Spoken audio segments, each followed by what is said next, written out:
Men of the line of Cadmus, you who live near Amphion's citadel, I cannot say of any condition of human life, this is fixed, this is clearly good or bad. Fate rises up and fate casts down on the happy and unhappy alike.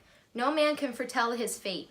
Take the case of Creon. Creon was happy once, as I count happiness, victorious in battle, sole governor of the land, fortunate father of children nobly born, and now it is all gone from him. Who can say that a man is still alive when his life's joy fails? He is a walking dead man, grant him rich. Let him live like a king in his great house. If his pleasure is gone, I would not give so much of his shadow of smoke for all he owns. Your words hint at sorrow. What is your news for us? They are dead. The living are guilty of their death. Who is guilty? Who is dead? Speak. Haman is dead, and the hand that killed him is his own hand. His father's or his own? His own, driven mad by the murder his father had done. Tiresias, how clearly you saw it all. This is my news. You must draw what conclusions you can from it. But look, Eurydice, our queen, how she overheard us. I have heard something, friends, as I was unlocking the gate of the palace shrine, for I needed her help today. I heard a voice telling of some new sorrow, and I fainted, there at the temple with all my maidens about me. But speak again. Whatever it is, I can bear it. Grief and I are no stranger. Dearest lady, I will tell you plainly all that I have seen. I shall not try to comfort you. What is the use, since comfort could only lie in what is not true. The truth is always best. I went with Creon to the outer plain where Polynices was lying. No friend to pity him, his body shredded by dogs. We made our prayers in the place to Hecate and Pluto, and that they would be merciful. And we bathed the corpse in holy water, and we brought fresh broken branches to burn what was left of it. And upon the urn he heaped up a towering barrow of the earth of his own land. When we were done, we ran to the vault where Antigone lay on a couch of stone. One of the servants had gone ahead, and while he was yet far, we heard a voice, grieving within the chamber, and he came back and told Creon. And as the king went closer, the air was full of wailing, the words lost, and he begged us to make it all haste.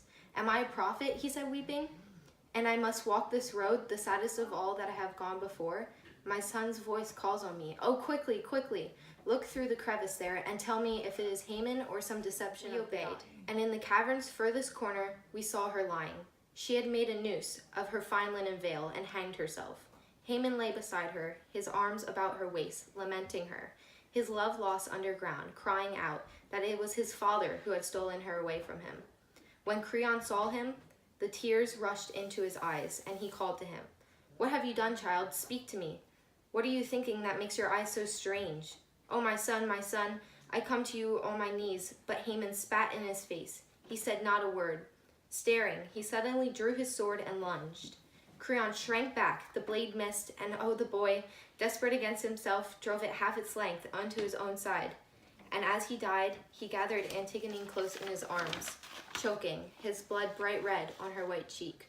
And now he lies with the dead, and she is at last his bride in the houses of the dead.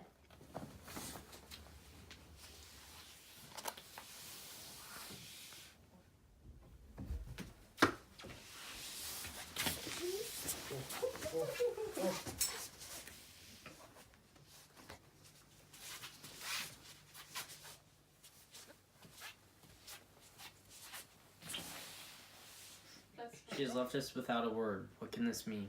It troubles me too, yet she knows what is best. Her grief is too great for public lamentation, and doubtless she has gone to her chamber to weep for her dead son, leading her maidens in the dirge.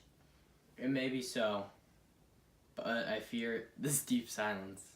I'll go see what she's doing. I'll go in. No.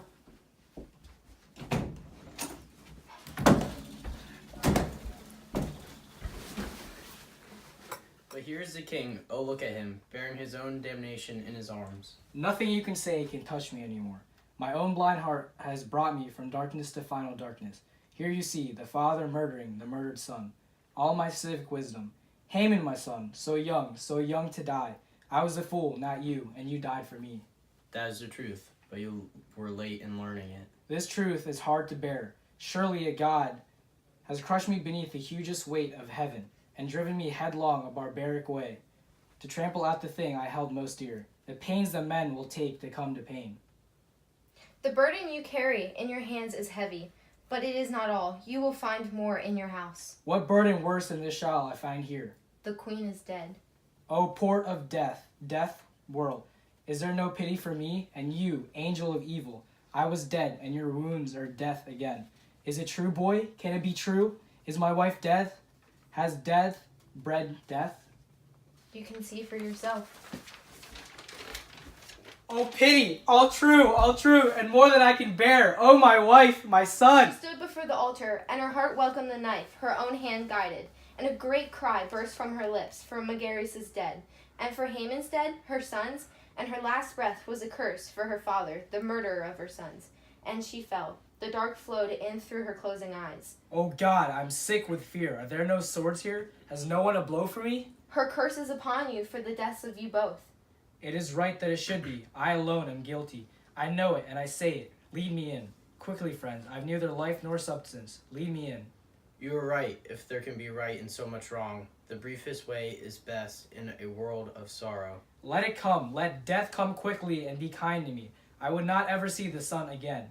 All that will come when it will, but we, meanwhile, have much to do. Leave the future to itself. All my heart was in that prayer. Then do not pray any more. The sky is deaf. Lead me away. I've been rash and foolish. I have killed my son and my wife. I look for comfort. My comfort lies here dead.